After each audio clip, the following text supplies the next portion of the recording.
கதை முடிஞ்சு போச்சு.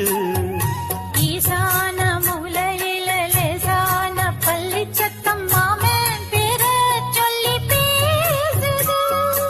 ஆறாத சோகந்தன்ன தீராம சேர்த்து வச்சு ஊரும் சேர்ந்து என்ன ஏசுது.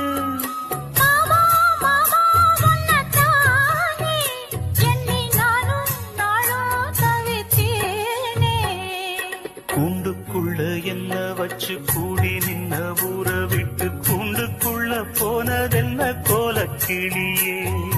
கூண்டுக்குள்ள வந்த வச்ச